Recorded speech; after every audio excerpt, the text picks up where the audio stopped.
ये बिना nuclear weapons के कर रहा है ईरान, लगातार इसराइल के ऊपर अटैक्स करवा रहा है। आप सोचिए उस ईरान के बारे में जिसके पास न्यूक्लियर वेपन्स है। देखिए ये सारे डॉट्स आपको कनेक्ट करने पड़ेंगे, तब आपको पता लग जाएगा ये जो ऑपरेशन हो रहा है वो क्यों रहा है। इसराइल को करना है, उस मजबूरी है इसराइल की करना। You can not allow Iran to have nuclear weapons. ये भारत पे उल्टा असर पड़ेगा। क्या ईरान खुले कंडेमनेशन में आया है कि नहीं यार भारत में गलत हो रहा है? The entire world should come out openly in support of Israel. You should support Israel because Israel is fighting your war for you. तो हम ऑपरेशन सिंदूर की बात कर ही रहे थे कि अब शुरू हो गया है ऑपरेशन राइजिंग लायंस। जी हाँ, इसराइल ने ईरान पर एक फुल फ्लेज्ड अटैक कर दिया है। फुल फ्लेज्ड अटैक का मतलब ये है कि पिछली बार की तरह कुछ घंटे वाला अटैक नहीं है। ये अटैक शुरू हुआ भारतीय समय के अनुसार लगभग आप समझिए करीब 6 बजे, और उस समय इसराइल में बजे होंगे करीब रात के 2:30 या 3, और तेहरान में बज रहे होंगे मेरे ख्याल से करीब 4 साढ़े 4 का वक्त होगा। उस समय पर जो न्यूक्लियर फैसिलिटीज़ थी और जो मिलिट्री इंस्टॉलेशंस थी उनके ऊपर इसराइल ने टारगेटेड अटैक किया है। और न केवल टारगेटेड अटैक किया है, बहुत ही सफलतापूर्वक ये अटैक किया गया है। तो इजराइल है, उसने ईरान पर हमला कर दिया, क्योंकि ये अभी की लेटेस्ट न्यूज है, इसलिए इसके ऊपर पहले बात किए लेते हैं। और इजराइल ने ईरान पर जो हमला किया है उसमें ईरान की न्यूक्लियर फैसिलिटीज को निशाना बनाया गया है। अभी तक इजराइल ने ईरान के सेवरल कमांडर्स मार डाले हैं। ईरान के कई कमांडर्स अब तक हलाक हो चुके हैं, मारे जा चुके हैं। और इसमें ईरान के कुछ और ऐसी अथॉरिटीज जो कि कहा जा रहा है कि आयतुल्लाह खामेनी जो सुप्रीम लीडर हैं, उनके न्यूक्लियर पर एडवाइजर भी इसके अंदर जाँ भाग हो चुके हैं। और अभी तक जिन कमांडर्स की खबरें हम तक पहुंच रही हैं वो हम आपको बता देते हैं, क्योंकि जो ईरान है उसकी तरफ से इसकी कंफर्मेशन नहीं आई, लेकिन क्योंकि इजराइल ये क्लेम कर रहा है और इजराइल ये कह रहा है, और उसके बाद तस्वीरें भी आती जा रही हैं कि किन किन लोगों को वो मारा जा चुके हैं। अब क्योंकि ये इजराइल का हमला ईरान की न्यूक्लियर पर है, और वो वाली फुटेजेस, तस्वीरें और वीडियोस भी आ चुकी हैं जहां पर ईरान की नेटन्स जो कि न्यूक्लियर फैसिलिटी है उसके ऊपर जब हमला किया गया, वहां से जो धुएं उठ रहे हैं और जब जो तबाही और बर्बादी हुई है उसकी फुटेजेस भी इस वक्त सोशल मीडिया पर आ रही हैं। इसके ऊपर आपको जो मैंने कहा कि किन कमांडर्स की खबरें दी जा रही हैं इजराइल की तरफ से कि ये एलिमिनेटेड किए जा चुके हैं, उनमें आपको बताई देते हैं कि एक तो वो कह रहे हैं कि ईरान चीफ ऑफ स्टाफ जो हैं उनको मार दिया उन्होंने। इसके ऊपर कुछ दिन पहले ईरान की तरफ से कुछ ये कहा जा रहा था कि नहीं ऐसा नहीं है, लेकिन अब लगता है कि ये बात कंफर्मेशन इसकी हो गई है।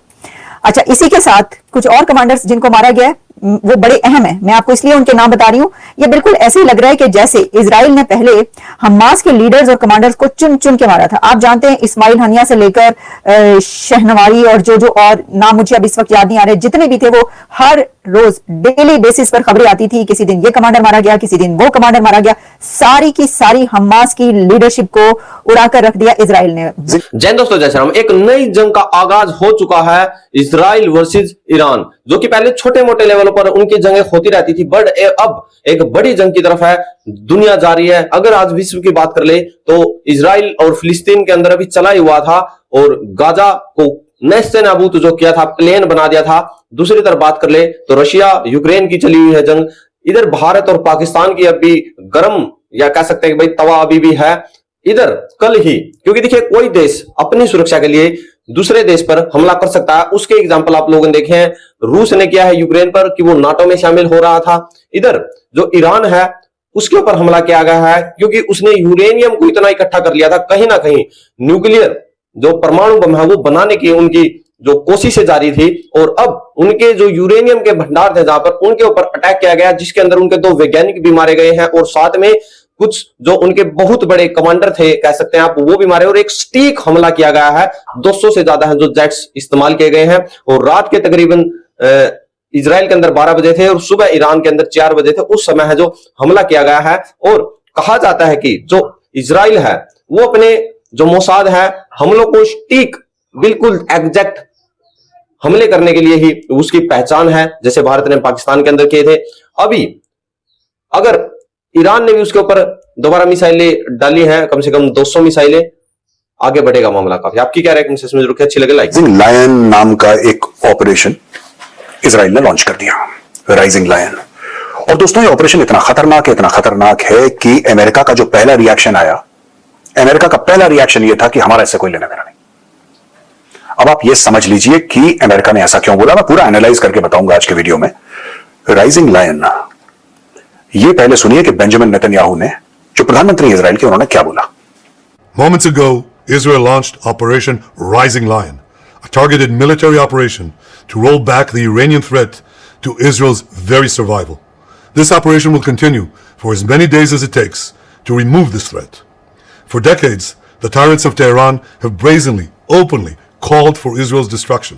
दोस्तों, ये सीधा सीधा ऐलान जंग है और अमेरिका का ये कहना कि हमें तो पता ही नहीं था। मार्को रूबियो कहता है हमें इसके बारे में कोई जानकारी नहीं थी।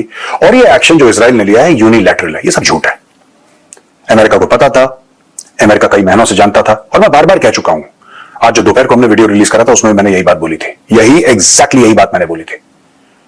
अगर अमेरिका को यह नहीं पता था तो पाकिस्तान के नूर खान एयरबेस में अमेरिकन पर्सनल और अमेरिकन एसेट्स क्या कर रहे हैं, वो क्यों है वहां पे, वो भी थोड़ी सी बात हम एनालाइज कर लेंगे दोस्तों आज। और यह खबरों में आया है कि series of air strikes against Iran early Friday morning, series of air strikes, एक नहीं लगातार दर लगातार, and they were related to Iran's nuclear program. तार साहब, एक बहुत बड़ी डेवलपमेंट हुई है हमारे नेबरिंग कंट्री ईरान के अंदर, जहां पे कहा जा रहा है कि पिछले कोई 18 घंटे पहले इजराइल ने हमला किया और उस समय वो मुसलसल हमले कर रहे हैं, लेकिन ईरान की तरफ से कोई रिस्पॉन्स नहीं आ रहा। और आपको पता है कि उनकी जो तमाम मिलिट्री हाई कमान जो है वो असैसिनेट कर दी गई है पहले कुछ मिनट्स के अंदर ही।